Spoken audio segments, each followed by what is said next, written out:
Description of vowel sounds. Introduction. Vowels are different from consonant sounds in terms of articulation. While consonants are produced with a radical obstruction of the air stream used in speech production, vowels are produced with a free flow of the air stream. In this study section, you will discuss how vowel sounds are produced and the parameters by which they are described. Learning outcomes. When you have studied this section, you should be able to discuss the parameters by which vowel sounds are described. Outline the 12 stationary vowels of English. Pronounce correctly English vowel sounds. Parameters for describing vowel sounds.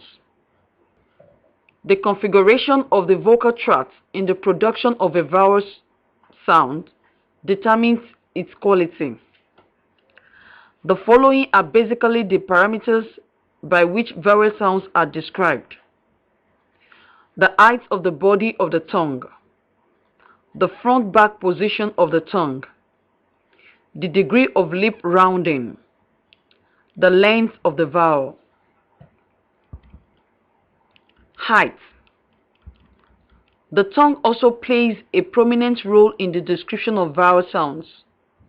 The height of the body of the tongue differentiates the height sounds such as I, where the body of the tongue is raised, and A, where the body of the tongue is low.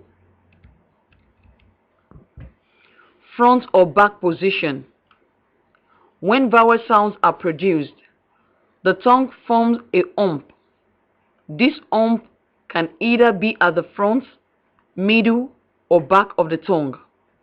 The place where the hump is formed determines whether the vowel sound is described as front or back, or more technically, back or back, e.g., long U, back, long I, back. Lip rounding. We should also note that in the production of English vowels, the posture of the lips is considered important for descriptive purposes. The lips may be round or unrounded, neutral and spread. The I non-low back vowels in English, such as U and U, are produced with some degree of lip rounding, while the other vowels are produced with unrounded lips. Length. Another parameter by which vowels are described is length. Some vowels are long, while others are short. The longer vowels are assumed to be produced with greater muscular effort than the shorter vowels. The long vowels are therefore long and tense, while the short vowels are short and lax, e.g., pull, pull, short and lax, pull, long and tense. Note: all vowel sounds are automatically voiced, so we do not describe English vowels as voiced so as to avoid redundancy. Voice is an inherent quality of an English vowel. Monotongue and diphthong. English vowels are often divided into these groups: monotongues and diphthongs. Some literatures add a third group called triphthongs. Monophthongs are also called stationary vowels because they are produced at a particular vowel point, unlike diphthongs and triphthongs that involve movement from a vowel point to another. We will now take a look at the 12 stationary vowels of English. Diagram and description of monotongues. long I, short I, long U, short U, E, A, long Oi, short A, long A. As illustrated in diagram, there are 12 stationary vowels, IA, monophthongs in English. Now, let us look at the various descriptions together. Front, close, tense, and unrounded, as in be, teach.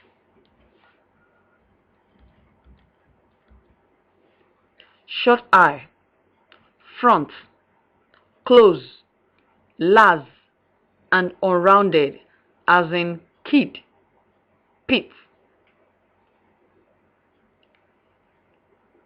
Hair, front, half open, lax, and unrounded, as in pen, friend, bread.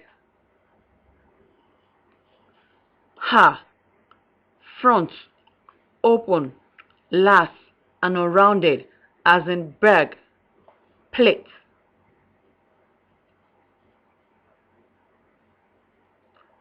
Long R, back, open, tense, and unrounded, as in flask, car, hat, bam.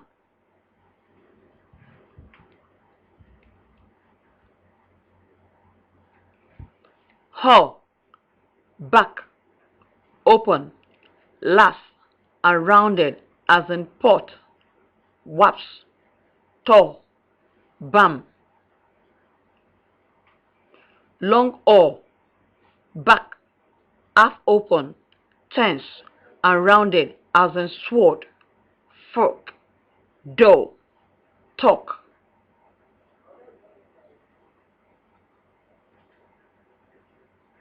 Short U, back, close, lax, and rounded, as in cook, push. Long U, back, close, tense, and rounded, as in rule, shoe, food, two, juice. U, central, half open, lax, and unrounded, as in cup, came, flood.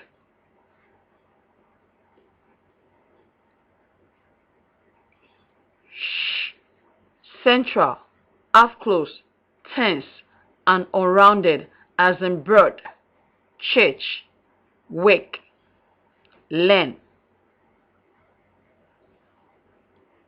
Haw, central, half closed, lax, and unrounded, as in doctor, about, teacher. Differentiating diphthongs from monophthongs. We discussed the vowel sounds referred to as monophthongs in the previous section.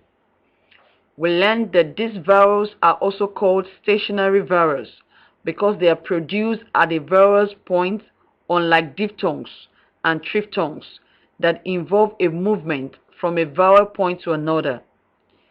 In section, we discuss the diphthong. We'll cover the centering as well as closing diphthongs. In the production of monophthongs, the tongue remains in a position, but for diphthongs, the tongue glides from one vowel point to another. Consequently, a diphthong may be referred to as a vowel of continually changing quality. Thick boss. Diphthongs, 2 in 1 vowel. Monophthongs, single stationary vowel. Triphthong, 3 in 1 vowel. Types of diphthongs. There are basically 2 types of diphthongs in English. These are the closing diphthongs and the centering diphthongs. Centering diphthongs.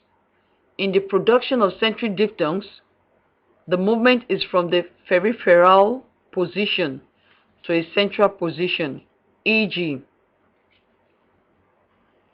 hair, haw, hay, as in pear, hair, tall, hair, hair, dare, hair, hair, bear, fair, pear, or, kill, tall, poor. Closing diphthongs. Closing diphthongs are produced when there is a movement from a relatively open tongue position to relatively closed position, e.g., high, haw, hey, as in height, house, hoy, hate, hey, cake, pay, lay, high, kite, high, hoy, boy, coy, ho, toe, bone, road, flow, how, cow, mouse, browse.